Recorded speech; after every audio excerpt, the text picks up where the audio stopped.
오늘 저희 자리 배치가 좀 잔인하네요. 그래도 뭐 어쩔 수 없으므로. 네. 오늘 오신 관객 여러분께 인사 한 말씀씩 먼저 부탁드립니다. 안녕하세요. 얼굴 연출한 연성입니다. 반갑습니다. 네, 안녕하세요. 얼굴에 출연한 박정민입니다. 네, 얼굴에 출연하진 않았지만 오늘 같이 얘기하러 온 박보영입니다. 아니 일단 시작하기 전에 저희가 오늘 축하할 일이 있습니다. 일단 얼굴이 곧 100만을 향해 가고 있다는 정말 안 될 수도 있는데요. 아니 될 거예요. 될 건가요? 네. 됐다 칩시다. 네, 뭐 거의 올모스트 됐다고 오늘 박수를 보내드리고요. 오늘 또 박보영 배우가 한국 영화 촬영감독협회라고 촬영감독님들께서 뽑으시는 황금 촬영상에 OTT 부문 특별 연기상 수상하고 오셨어요. 제가 본의 아니게 제가 주인공이 아닌 이 무대에 너무 빠꾸로 왔어요. 네, 일단 너무 이렇게 와서 또 반갑고 일단 축하해 주셔서 감사드립니다. 오늘 그 얼굴팀이 아직도 무대 인사 일정이 끝나지가 않아서 오늘 또 무대 인사를 또 끝나고 바로 가셔야 된다는 소식을 들었어요. 너무 행복해요. 아 정말요? 그쵸?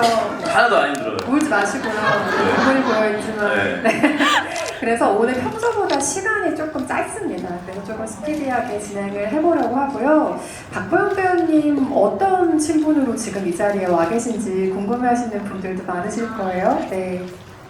네. 옆에 앉아 계신 박정민 배우분을 제가 평소에 너무나도 존경하는 배우분이시기도 하고 제가 또 너무 좋아하는 배우분이시기도 하고요.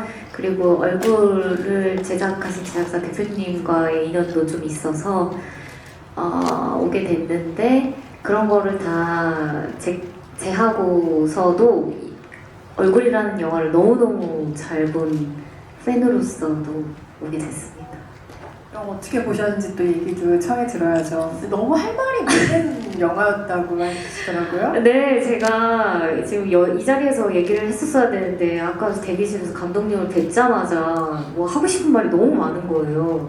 그래서 저는 맨 처음에 영화를 보면서도 느꼈지만 마지막 그 엔딩 부분에서 계속 박정민 배우의 얼굴에서 끝날까? 아니면 그 얼굴의 정체가 나올까? 보여주실까? 안 보여주실까를 그 첫 시작하는 그 씬부터 그냥 계속 혼자 고민을 엄청 많이 했어요.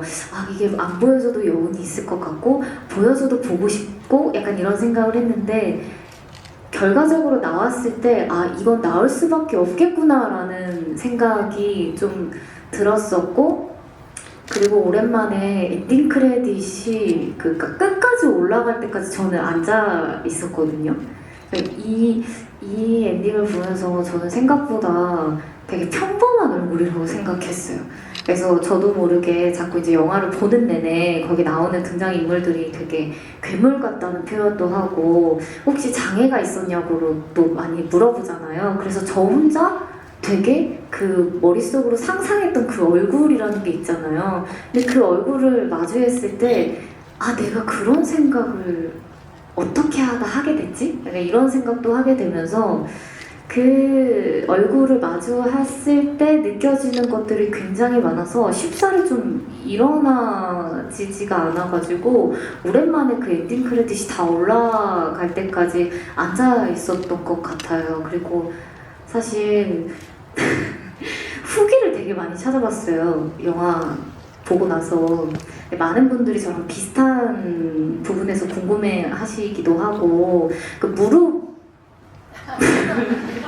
PD의 무릎, 뚫린 청바지의 그 문제적 장면. 네. 그 장면을 어떤 분이 그 사장의 시선으로 찍으신 것 같다고 막 하시길래 제가 내가 그 부분을 놓쳤나? 나도 그런 식으로 봤었어야 되나라고 생각을 했는데 다른 GV에서 카메라를 찍으신 앵글이라고 잘못 찍은 거죠. 근데 저는 그렇게 생각합니다. 분명히 그때 카메라를 좀 찍어달라고 촬영한 감독님한테 얘기했는데 앵글 그렇게 잡으시더라고요. 그래서 이거는 카메라가 잘 잡히지 않을 수 있겠는데 라는 생각을 했는데 뭔가 모르게 냅두고 싶은 마음. 왠가 했더니 이런 나비 효과를 위해서 나의 어떤 그 직관력이 또 발휘가 돼버렸다. 영화 자체, 그 연상호와 영화가 그냥 이렇게 자체가 되어버린 서로가 서로의 육화된 상태. 예. 그리고 저 그것도 궁금했어요. 마지막에 오열을 하시잖아요. 그러니까 눈물을 쏟으시잖아요. 근데 제가 이렇게 화면을 보고 있는데 그 위치가 눈물인지 콧물인지 침인지 약간 각이 되게 눈물도 흘렸고 콧물도 흘렸고 침도 다 흘렸어요. 그래요? 네. 아니, 마지막에 나온 건 침이었어요. 정확한 또 구분까지 네. 마지막까지 마지막에 나온 건 콧물과 침이 합쳐진 액체였죠. 약간 V자 모양으로. 네. 뭔가 여기 어디쯤이어가지고 저거 뭘까 약간 궁금하긴 해서 물어보고 싶었어요. 얼굴이 나올 때는 눈물이었고 제가 봤을 때는 좀 생각보다 눈물이 많이 안 나와서 좀 침을 동원한 게 아닌가 생각을. 그런 건 비밀로 하라고요. 아니 많이들 아시겠지만 여기 거의 만담 듀오로 활약하시잖아요 요새. 그래서 제가 오늘 안 그래도 이 관객과의 대화 일정을 받고 내가 오늘 필요한 인력인가 이런 생각을 아주 많이 했지만 어쨌든 온 김에 열심히 해보겠습니다. 근데 눈물 얘기하니까 저 갑자기 생각났는데 제가 예전에 박보영 배우랑 같이 출연하신 선배 배우한테 듣고 되게 신기했던 얘기가 있어요. 그래서 그냥 편한 술자리 같은 곳이었는데 눈물 연기를 우리나라에서 누가 제일 잘하냐 어쩌다 이런 토론으로 막 가게 된 거예요. 근데 그 같이 연기하는 선배 배우가 박보영이다. 보영이 진짜 잘한다 이렇게 얘기하면서 이렇게 큐사인을 주면 그대로 흘린다는 얘기를 하시더라고요. 그러니까 왼쪽에서 한 방울 흘려 그러면은 바로 그렇게 흘리신다 라는 얘기를 들어서 그 자리에 있던 모두가 오오오 막 이랬던 기억이 있기도 해요. 와 이제부터 좀 큰일 난 것 같아요. 이런 영상이 이게 지금 이렇게 저장된 이후부터 저는 이제 당장 내일부터 촬영할 때 너무 힘들 것 같은 생각이 드는데 아니 저는 눈물이 많은 편이긴 한 것 같아요. 그래서 뭔가 스스로의 그 삶에서도 눈물이 좀 많은 편이긴 한데 보면서도 되게 잘 우는 편이기도 해요. 그러니까 드라마나 영화를 보고도 좀 많이 우는 편이긴 한데 그게 그래도 좀 도움이 좀 운이 좋은 거죠. 네, 눈물이 많은 것은. 근데 거의 대부분 상대방이 있을 때 좀 더 잘하는 편이긴 한 것 같아요. 그 눈을 마주쳐 주시는 상대 배우분이 항상 이만큼을 주시는 편이셨기 때문에 네 그랬던 것 같아요. 저희 배우 자랑을 하자면 우리 박정민 배우도 그에 못지않게 왼쪽, 오른쪽 다 하는. 기가 막혀요. 티어 스틱을 쓰는 기술이 엄청납니다. 차이는 도구를 도구를 쓰고 여러 타액을 이용할 줄 안다라는 어떤 지점이 좀 차이가 있는 것으로 뭐 장난스럽게 눈물 얘기로 잠깐 틀어보긴 했지만 이게 잘 알려져 있다시피 요즘에 사실 젊은 배우들이 타이틀롤이나 큰 프로젝트를 이끌어가는 중책을 맡았을 때 예산의 압박으로부터 자유롭지 못한 게 사실이죠. 그래서 우리 모두가 알게 되는 그 단어인 손익분기점이라는 것에 항상 주연 배우들은 무거운 책임감을 느끼기도 하고 그런데 얼굴같이 업계 안에서 이게 좀 일종의 새로운 실험을 보여준다라는 측면에서도 박보영 배우도 굉장히 반가운 작품이었을 것 같아요. 그쵸. 그리고 제가 그 제작비를 듣고 영화를 보니까 너무 경이로운 거예요. 그리고 이거를 저 미술에다가 다 많이 쓰셨겠지? 약간 이런 생각을 하면서 시대적인 부분들도 있고 공장이나 다른 부분들이 좀 많으니까 그런 부분에 정말 애를 많이 쓰셨지 않을까 싶으면서도 어쨌든 많은 배우분들이 개런티를 받지 않으시거나 아니면 정말 적은 개런티로 이렇게 참여를 하셨다는 것도 너무 존경스러웠고 한편으로는 나도 너무 하고 싶다 그런 생각이 정말 많이 좀 들었던 것 같아요. 생각 있어요? 그럼요. 늘 찾고 영화는 너무너무 늘 하고 싶죠. 오늘 집이가 좀 의미가 있는 것 같아요. 의미가 있는 집이었던 것 같습니다. 소문에는 늘 가방에 계약서를 넣고 다니신다는 소문이 있던데, 네, 오늘 뭔가 하나 성사되나요? 바라보고요. 근데 그거에 또 중요한 어떤 작업이었던 이유는, 그게 그 결과론적으로 얘기되는 이유는 관객들이 이 영화를 알아봤다라는 점인 것 같아요. 아무리 그 충무로 안에서, 산업 안에서 의미 있는 실험들이 이루어져도 그게 관객들과 통하지 않으면 사실 그 성공으로 가는 길이 그냥 한 번의 시도로 막혀버리는 경우가 생길 수밖에 없는데, 그래서 요즘 이 영화에 많은 관객들이 성원을 보내주시고 극장으로 한 번 한 번 오실 때마다 그게 훨씬 더 큰 반가움으로 느껴지는 시기를 보내고 있는 것 같습니다. 이게 원래는 그래픽 노블 원작이잖아요. 감독님께서 여러 차례 말씀하셨듯이 그래픽 노블로 그냥 두어도 되는데 영화로 만들기로 결심하셨던 건 이 프로덕션과 관계가 좀 있을까요?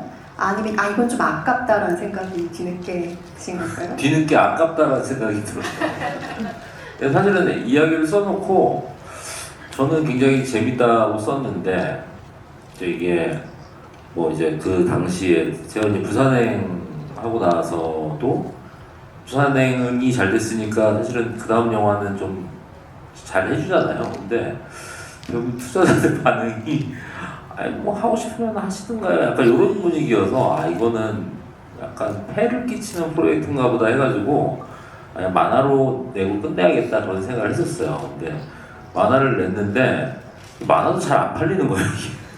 팔리질 않는 거예요. 그래서 이 얘기가 좀 그렇게 대중들한테 공감을 받을 만한 얘기는 아닌가 보다라고 되게 오랜 시간 동안 냅두고 있다가 이거 아닌데? 이거 될 것 같은데? 이런 생각이 갑자기 들어서, 근데 이게 안 될 수도 있잖아요. 안 될 수도 있으니까 또 남한테 좀 피해를, 또 남한테 돈을 받아서 피해를 끼칠 수가 있으니 좀 약간 유튜브처럼 찍어볼까라는 생각을 했던 것 같아요. 근데 이게 장대하지 않았어요, 사실은.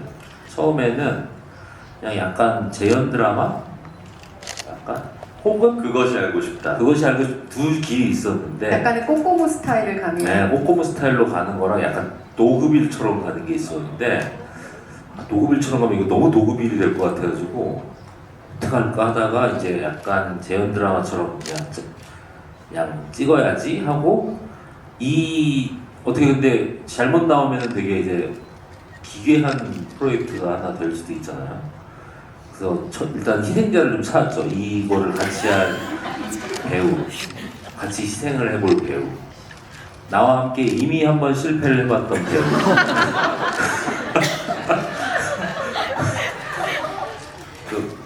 문득 누군가가 슥 스쳐가지고 전화를 해봤는데 이상하게 또 덥석 물어가지고 또 함께하게 됐죠.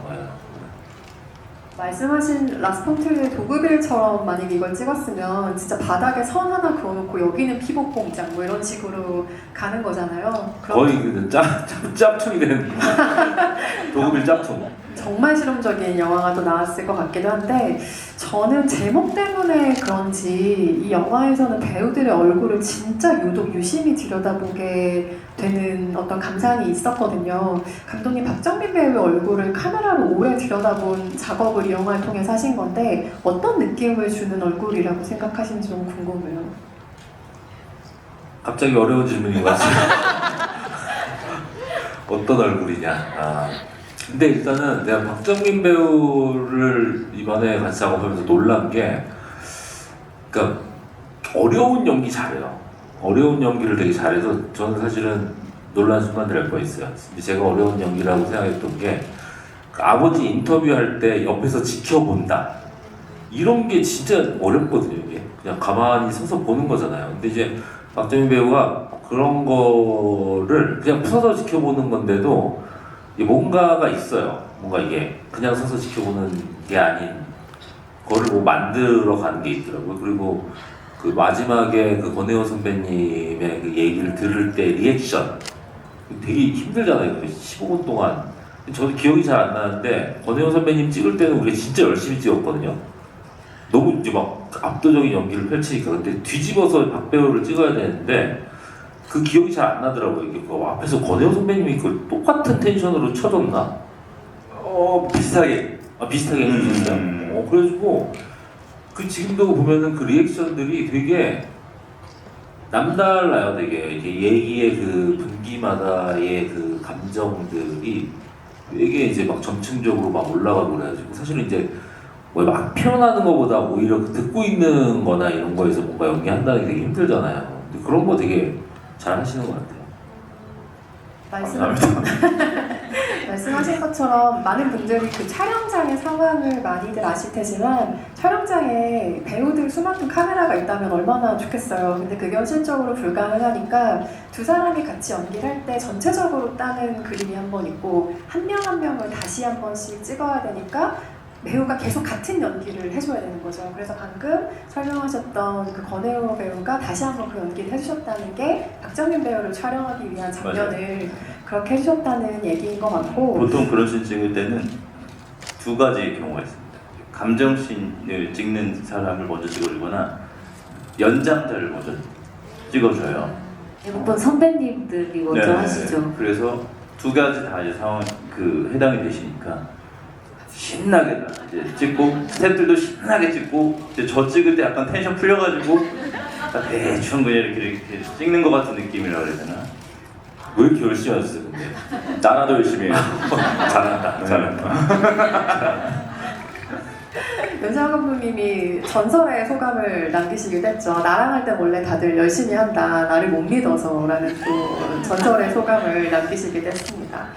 연출가마다 그 바라보는 대상을 찍는 것들이 다 다른데 예쁜 걸 진짜 예쁘게 찍는 사람도 있고 안 예쁜 걸 좀 예쁘게 찍는 사람도 있고 뭐 여러 스타일이 있는 것 같아요. 근데 저는 연상호 감독님 작품을 보면 항상 추함에 가는 시선이라고 해야 될까? 그러니까 이 영화 영재처럼 정말 어글리한 어떤 부분들이 있어요. 그게 사람의 본성이든 아니면 어떤 사건이든 근데 그걸 어떻게든 파고드는 시선이 사실은 연상호 감독의 세계를 가로지르는 거의 핵심이 아닐까라는 생각이 드는데 박정민 배우님 뭐 지옥도 그렇고 여러 합을 함께 맞춘 배우로서는 그 감독의 세계관이 어떤 식으로 다가오는지 너무 궁금해요. 제가 감독님을 좋아하는 이유가 이제 기자 방금 말씀하신 그런 건데, 그러니까 막 누군가는 감독님의 작품을 뭐 초기 애니메이션 때 부산의 이유 뭐 이렇게 나누는 분들이 계시잖아요. 그리고 뭐 이제 애니메이션은 감독님의 어떤 날카로운 시선들을 다루고 있고 이제 뭐 부산행서편은 어떤 상업적인 작품 뭐 이렇게 나누는 분들이 덜어 있는데. 저는 그 모든 작품에 다 감독님이 그 세상을 바라보는 약간 삐뚤어진 마음들이 있다고 생각하거든요. 다 담겨 있다라고 저는 생각을 해요. 근데 이제 어떤 그것들을 표현하는 장치가 조금 더 상업적이냐 아니냐에 따라서 그 작품들이 좀 구분이 되는 거지. 그래서 저는 감독님이 이렇게 작품 하실 때마다 좀 유심히 보죠. 이분이 또 이번엔 세상에 대해서 어떻게 바라보셨나라고 생각하면서 유심히 보고 굉장히 매력적인 작가이자 감독이다라고 저는 생각합니다. 많은 결들이 사실 작품 안에서 읽혀요. 이 영화 같은 경우는 뭐 표면적으로는 한 사람의 얼굴과 뭐 그 가족의 상황과 이런 것들을 들여다보는 이야기인 것 같지만 이걸 좀 확대해 보면 우리가 살아있는 기적이다, 한국의 신화다 이런 말들이 나오기까지의 그 사이에 사라진 정말 얼굴 없는 수많은 아무개들을 생각하게 하는 작품이라는 점에서 그리고 이명규의 내면으로 그것을 바라보게 한다는 점에서 신의상을 좀 포개어 보게 되기도 하는 작품이고 그 결이 항상 굉장하다고 느껴지기도 합니다. 두 배우의 최근의 공통점이라면 1인 2역을 함께 하셨다는 것. 작품은 같지 않았지만 박보영 배우는 미지의 서울에서 자매를 연기하셨죠. 미지와 미래를 연기하셨고 그리고 박정민 배우는 이 영화에서 아버지와 아들, 아버지의 젊은 시절과 아들의 현재를 연기하셨는데요. 얼마 전에 미지의 서울로 제가 한번 여쭤보았을 때 1인 2역을 하지 않을 이유가 없다라는 말로 얘기를 하셨어요. 배우 입장에서는 다 욕심이 날걸요? 라는 이야기를 하셨던 기억이 있는데 다시 한번 그 얘기를 들려주셨으면 좋겠어요. 어떤 이유에서 그럴까요? 한 번쯤은 욕심이 날 법할 것 같아요. 근데 제가 뭐 데뷔를 하고 연기를 시작한 지 얼마 되지 않았다면 또 못 냈을 것 같기도 하고요. 어느 순간이 지나가고 나서 그래도 이런 도전은 좀 해봐야 되지 않을까라는 생각이 들었고, 그리고 이때가 아니면 시간이 또 오히려 더 지나면 또 오히려 더 못할 것 같은 마음도 들기는 했어요. 그리고 정말 배우들이라면 기회가 온다면 한 번쯤은 다 하고 싶은 마음이 들 거라고 생각을 했었던 것 같아요. 근데 한 번 한 걸로 만족을 하기로 너무 어려워졌죠. 1인 사역이라는 말까지 나온 배역이었기 때문에 이게 같이 만나니까 너무 힘들더라고요. 이 친구들이 만나면 촬영이 정말 한 2배, 3배, 4배가 되고, 그리고 이제 만지면 더 힘들어진대요. 그래서 잘 못 만져요. 그래서 최대한 접촉을 하지 않아야 되는 뭔가 이 제약들이 많이 있어서 생각보다 쉽지 않고, 그 친구들이 한 화면에 나오거나 나오지 않았을 때에 분명하게 이렇게 좀 다르게 보이고 싶은 욕심 때문에 그거를 좀 디테일을 나누는 부분이 좀 많이 어려웠어요. 그래서 제가 얼굴을 보면서 그 권혜여 선배님의 어릴 때를 연기를 하셨잖아요. 근데 저희가 봤을 때는 박정민 배우라는 것도 인식을 하고 있고 권혜여 선배님이라는 것도 당연히 인식을 하고 있는 상태에서 어렸을 때가 나오는데, 근데 그 젊었을 때의 어떠한 그 순간에 저는 그 선배님이랑 같아 보이는 지점들이 있더라고요. 그래서 너무 원래도 정말 대단한 배우라고 생각을 했지만 얼굴이라는 영화를 보면서 박정민 배우에 대해서 좀 더 한 번 더 놀라기도 했었고, 그 웃음소리는 제가 그게 너무 기억이 많이 남아가지고 그 웃음소리도 다 이렇게 계획을 하신 거겠죠, 당연히? 네. 안 했다고 하기에도 지금 좀 그렇죠? 네. 정말 아무튼 또 한 번 더 놀라면서 봤던 연기였어요. 동감하세요? 배우라면 하지 않을 이유가 없다. 아, 매력적이죠. 1인이요. 아주 매력적이고 그런 거 아니겠습니까? 내 연기력을 뽐내고 싶다라는 어떤 그 야망. 왜요? 웃어요? 왜요? 너무 속마음으로 너무 드러내는. 그렇잖아요. 그런 거예요. 사실 네. 저는 앞에 되게 정제된 말로 얘기를 한 거지만 그런 야망 그렇죠. 한 번쯤은 하고 뽐내고 싶어요. 싶잖아요. 그러면서 이제 하면서 부딪히고 내 자신을 알아가는 거죠. 아직 뽐낼 때가 아닌가? 이러면서. 망할 수 있죠. 망할 수 있는데 뭐 우선 한번 해볼 수는 있는 거니까 내가 한번 1인 2역이라는 거 하면 한 작품에서 2개의 인물을 연기한다는 거 굉장히 매력적이잖아요. 그래서 아주 고영 씨의 말에 굉장히 동의하는데 제가 한 1인 2역은 사실 고영 씨가 한 1인 2역에 비하면 난이도가 굉장히 쉬운 1인 2역이라서 아니에요. 아니 아까 가발 쓰면 되거든요. 가발 쓰고 헤헤헤 웃으면 일단 한 명은 그냥 나로 하면 돼. 그래서 뭐 크게 어려워. 왜냐면 고영 씨는 진짜 말 그대로 만났어야 되잖아요. 그 인물 2명이서 만나야 되고 그 이제 거기서 캐릭터 차이를 보여주면 되는데 사실 제가 아버지 연기를 할 때는 권혜여 선배님이라는 어떤 모델링이 있고 아들 역할을 할 때는 이제 나라는 모델링이 있어서 막 크게 뭐가 복잡하다라는 생각이 별로 없었고, 제가 뭐 어제도 이야기를 뭐 주부에서 했지만 어려울 시간이 없었어요. 제한적인 시간. 네, 어려우면 안 돼, 그냥. 틀려도 가.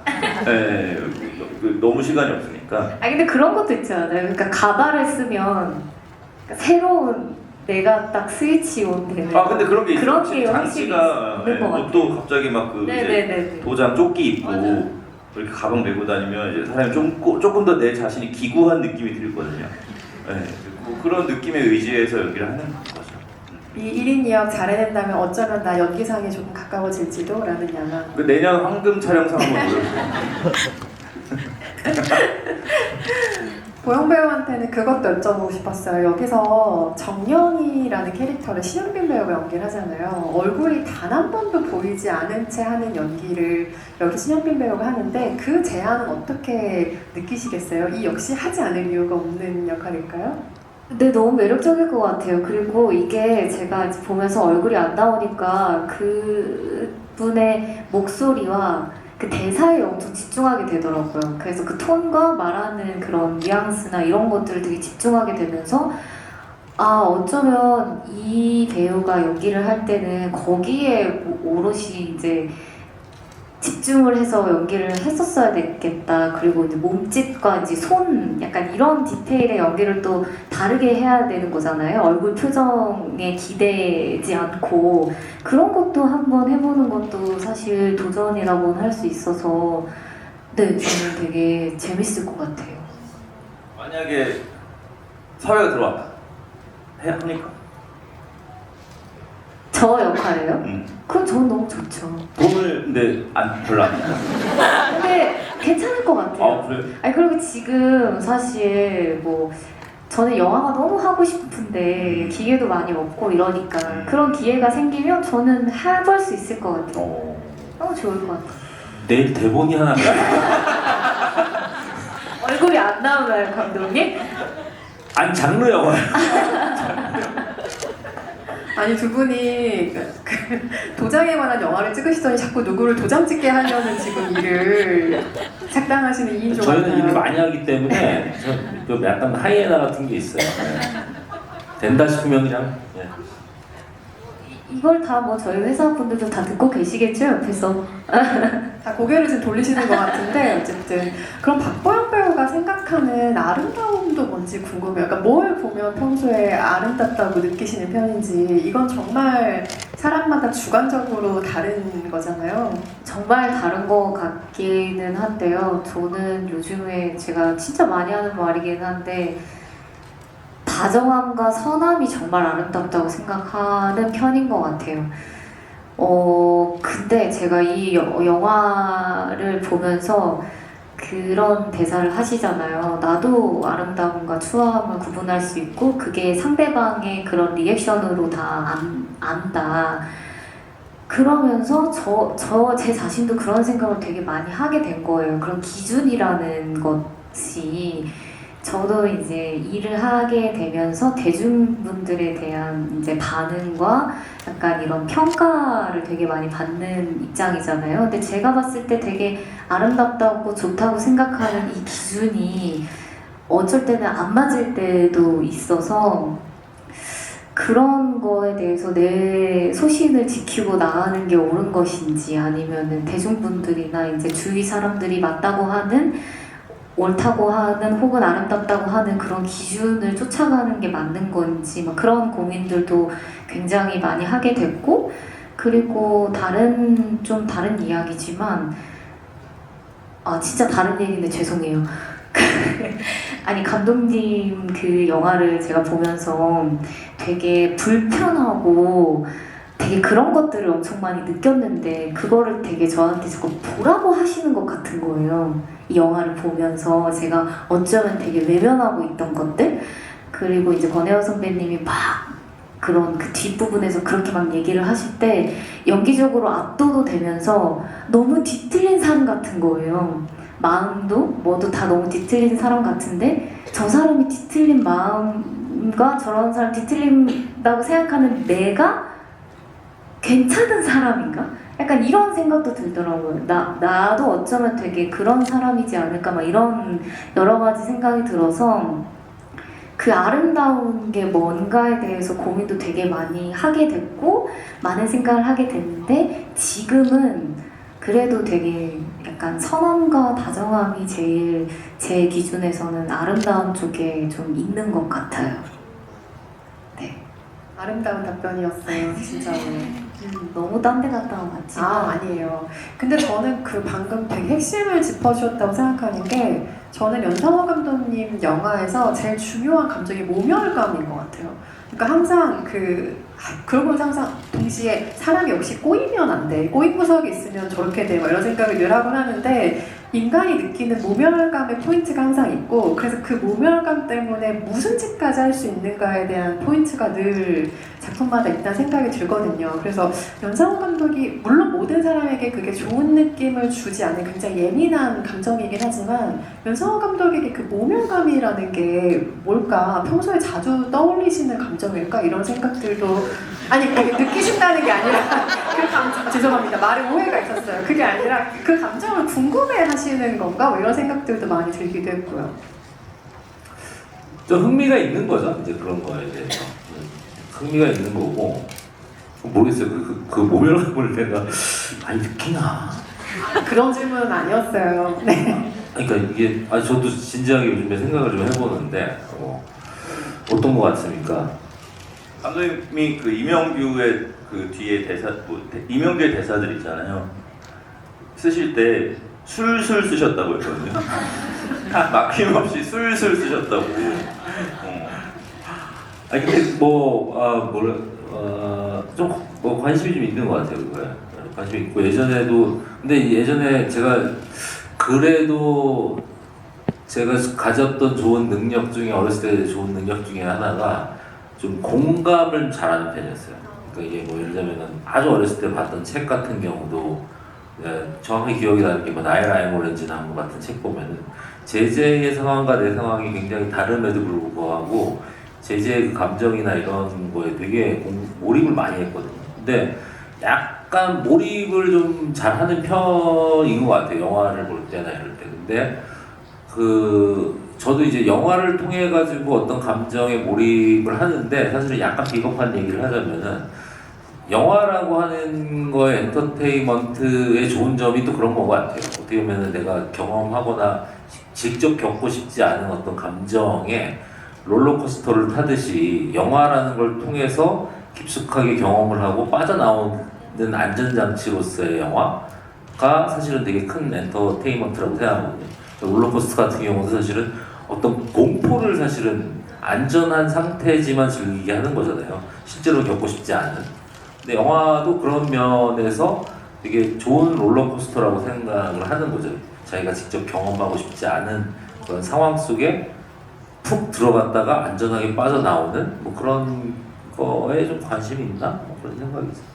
완전히 동의해요. 왜냐하면 평소에 이명규 같은 사람이 저렇게 꼬여있고 모멸감에 정말 인생 전체가 휩싸여 있는 사람이 앞에 있다면 저는 그 사람과 대화하고 싶지 않을 것 같아요. 그리고 그 사람의 얘기를 듣고 싶지도 않을 것 같고 그냥 몰라 뭐 너는 너 나는 너 어쩔 이러고 말 것 같은데 근데 영화 캐릭터에 우리가 이해할 수 없는 상황이나 사람이 등장했을 때 우리는 어쩔 수 없이 그 사람을 이해하려고 엄청 노력을 하거든요. 그게 자기도 모르게 인간을 이해하려는 훈련인 것 같아요. 영화가 그것을 감독님 표현대로 안전하게 우리에게 해를 끼치지 않는 선에서 생각하게 만들어준다는 점에서 굉장히 고마운 매체라는 생각 늘 저도 하고요. 정민 배우에게 한 가지만 더 여쭤보고 객석으로 마이크를 넘기려고 하는데요.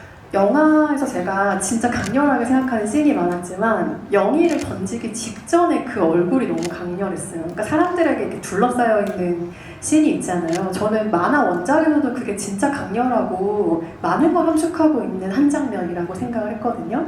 사실 그 장면이 그대로 옮겨온 것 같이 앵글도 똑같고 비슷한 느낌을 주는 씬이긴 한데 아까 뭐 생각할 정신이 없이 찍었다, 너무 바빴다 이런 얘기도 하셨지만 그 장면을 찍을 때는 어떠셨는지 궁금해요. 중요한 장면이라고 생각하셨을 텐데요. 그 산기슭에 가서 이제 보이지 않는 척을 하는 거죠. 그러니까 보이지 않는 상태에서 자신의 부인의 시체를 던진다. 했을 때 두려웠을 것 같다라는 느낌을 좀 받았었는데 사실 무슨 마음이었는지 잘 기억은 안 나고 그때 기억이 나는 것은 이렇게 짊어지고 가서 와 던졌거든요. 근데 뭔가 잘한 것 같은 느낌을 받았어요. 그래서 왜 느낌이 좋은데 하고 이제 모니터에 갔더니 딱 그 기자님 방금 말씀하신 것처럼 내가 만화에서 본 것 같은 표정을 하고 있는 저를 발견. 네. 그래서 요거 의도하진 않았지만 저는 기본적으로 과거 씬에서는 연기가 조금 과장되어도 전혀 무리가 없을 것이다. 어차피 이건 나의 기억이기 때문에 좀 왜곡이 되고 증폭이 되고 뭐 과장이 되어도 상관이 없는 거잖아요. 그래서 이 표정 괜찮은데 하고 근데 뭔가 조금 더 할 수 있을 것 같다는 생각에 한 번만 더 하겠다. 감독님이 그래 하더니 약간 모니터를 보지도 않는 것 같은 느낌으로 그래서 그냥 그 테이크를 썼을 거예요 아마. 그죠? 아니 근데 일단 그 장면 자체는 중요한 장면이어가지고 얘기를 좀 했고 만화 얘기도 했고 그때 우리 미스틱 리버 얘기도 했고 맞다, 미스틱 맞다. 리버에서 이제 막 쇼펜이 팀 로빈스를 그 죽일 때 그 표정 앵글도 좀 비슷해요. 그런 것도 얘기했었고 그리고 이제 이게 이렇게 클로즈업이 2개 나오는데 이렇게 짊어지고 있을 때랑 던질 때가 있는데 사실 이 던지는 게 이제 카메라 위로 넘어가야 됐었어요. 그래가지고 멀리 던지는 것 같고 근데 이제 카메라 렌즈가 당겨져 있으니까 사실은 사람을 카메라 위로 넘길 수는 없거든요 사실은. 그래서 이게 달라요 테이크가. 이렇게 지고 있은 클로즈업은 실제 대역이 있고 던지는 순간은 인형이었어요. 그래서 사실은 2번 갔어요. 그랬나? 2번 갔는데 똑같더라고요. 보니까. 코 붙여놔도 똑같잖아. 저 개인적으로는 그때 뭐 모르겠습니다. 그냥 뭐 어떤 마음으로 했는지 기억이 안 나고 좋았다라는 기억이 있어요. 나 만족, 나에게 취한다. 저는 제가 연기한 걸 보고 좋은데라고 느끼는 적이 거의 없거든요. 근데 그날은 그냥 뭔가 느낌이 좋았다. 근데 나는 박재민 배우가 사실은 막 시간도 없었다 하고 하는데 엄청 계산해서 하는 스타일이라서 그 나중에 막 그 약간 이제 논리적으로 좀 맞지 않아 보이는 그런 것들 있잖아요. 그 뭐 이게 막 귀가 밝은 애인데 옆에 있는데 뭐 못 알아듣고 이런 거를 다 채우려고 막 넘어지는 것도 넣고 막 자기 뺨 때리고 막 이런 거를 뭐 얘기도 안 했는데 막 그런 걸 넣어가지고 하더라고요. 이제 어떤 논리적으로 맞지 않는 걸 연기적으로 채우려고 하는데 난 보면서 아 저런 걸 지금 계산해서 하는구나라고 생각했지. 칭찬 좀 해주시지. 그거 보고. 시간이 없어. 칭찬할 시간이 없어. 시간 없어요? 칭찬할 시간이 없구나. 오늘 특별히 짬을 내서 칭찬한 시간을 지금 잘 됐으니까 칭찬하는 거지. 그렇지. 맞아. 네. 팀 분위기가 화기애애하죠? 네. 객석으로 마이크를 넘겨서 질문 같이 받아보겠습니다. 저희가 그 어글리라고 쓰여 있는 키보드 모양의 키링이 오늘 선물로 준비되어 있다고 하는데요.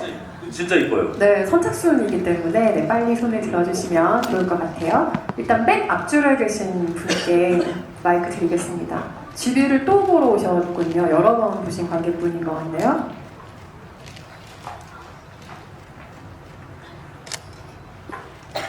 안녕하세요.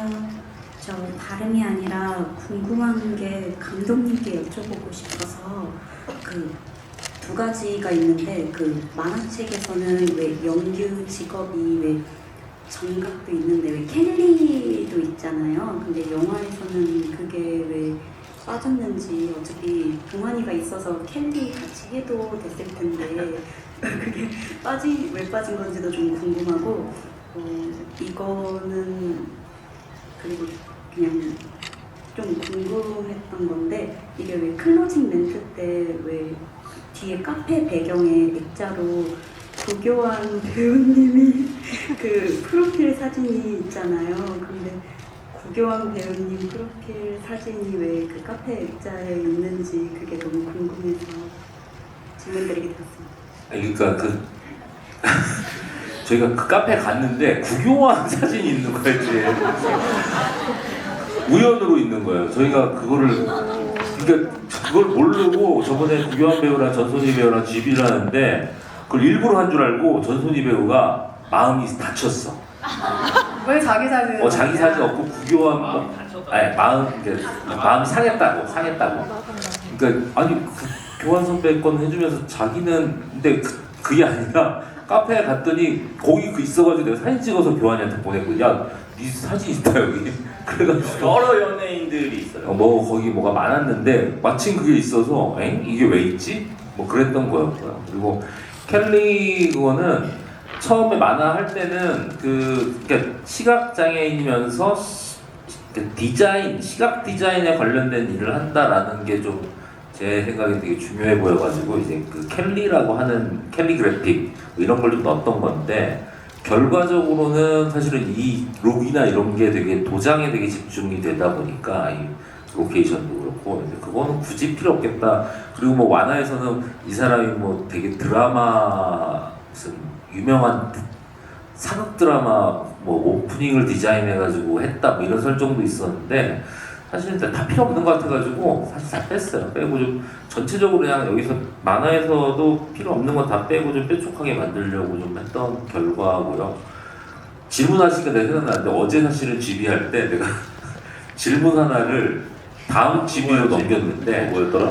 그게 뭐였냐면은 마지막 질문이 아 뒤통수. 뒤통수에 왜 얼굴이라는 제목이 뜨냐라는 그 질문을 주셨는데 제가 분명히 의도가 있을 텐데 지금 말을 못하겠다. 이 직관으로 연출한 거기 때문에 의도를 오늘 만들어 보신 거죠? 내면을 찾아가 내면을 탐험하다 왔어요. 이거 왜일까? 왜냐면은 들어봐. 얼마나 그럴듯한가 들어봐. 이 영화의 오프닝이 모든 게 다 오해야 오해하면서 뭐 앞이 보이지 않는다고 뭐 사람의 시선을 못 쓴다는 신경을 안 쓴다는 건 이걸로 시작을 한단 말이에요. 그리고 오프닝이 나오는데 뒤통수에다가 글자로 얼굴이라고 박는 거는 이거는 패러독스야. 역설이에요, 역설. 그리고 그 오프닝도 역설로 시작을 한단 말이에요. 그리고 이 영화 전체를 보면은 사실 이건 영화 전체가 다 역설인 거예요. 그러니까 사실은 거기 제목 나오는데 이 영화는 사실은 거대한 패러독스다라고 하는 거를 상징하기 위해서 얼굴이 아닌 뒤통수에 얼굴이란 글자를 박아놓으면서 시작을 한 거죠. 장난 아니에요. 내 내면 안으로 깊숙하게 들어갔어. 이거 찾으려고. 정리 안 된 책상에서 이거 왜 그랬지? 하면서. 거의 뭐 연동진 같은 느낌이네요. 근데 외람되지만 너무 귀여우세요. 그 이유를 찾고 얼마나 혼자 기쁘셨을까. 네. 그 지저분한 그 내면 속에서 그 답을 찾으려고 잃어버린 열쇠를 찾듯이 하지만 다 내면에 있었고 그 현장에서 그것이 발휘되지 않았었을 뿐 직관으로 다 촬영하신 영화라는 점 강조해드립니다. 다음 질문 또 받아볼까요? 손 많이 대주셨는데 이쪽 세 번째 줄에 계신 관객분? 네, 마이크 드립니다.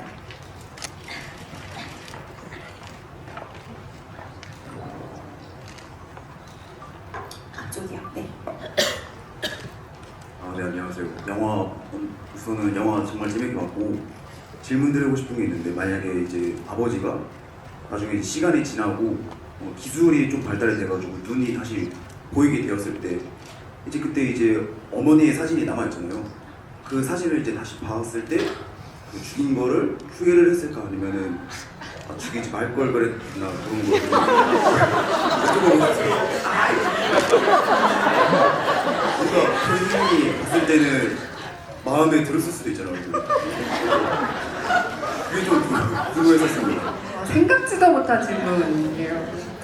일단은 저는 그렇게 생각합니다. 이게 이명규는 사실은 한 번 태어나서도 한 번도 뭔가를 보지 못했다라는 설정인데 사실은 어떤 생김새가 예쁘다, 어떤 생김새가 못났다라는 것 자체가 기준이 없는 사람이란 말이에요. 근데 사실은 그 사진을 본다고 하더라도 달라질 건 없을 것 같아요. 그냥 사진을 봤을 때 이게 바로 사람들한테 모멸감을 받았던 그 얼굴이구나라는 걸 인식하게 되지 사실은 어차피 이명규는 그걸로 판단을 했던 사람이 아니었기 때문에 근데 조금 예를 들자면 무언가를 봤다가 눈이 안 보였던 사람과는 또 다른 결과일 것 같아요. 그러니까 이제 아주 극단적인 설정이기 때문에 사실은 시각적인 어떤 판단은 하나도 중요하지 않은 상태이기 때문에 사실은 그 사람한테 무언가가 다시 보인다라고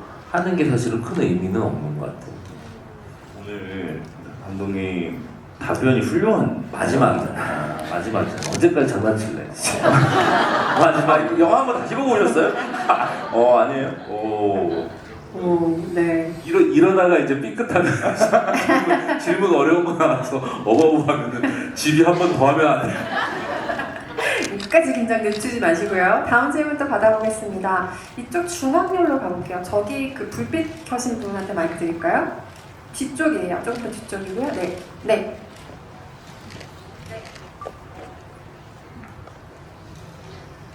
저는 박보영 배우님한테 질문을 하고 싶은데요.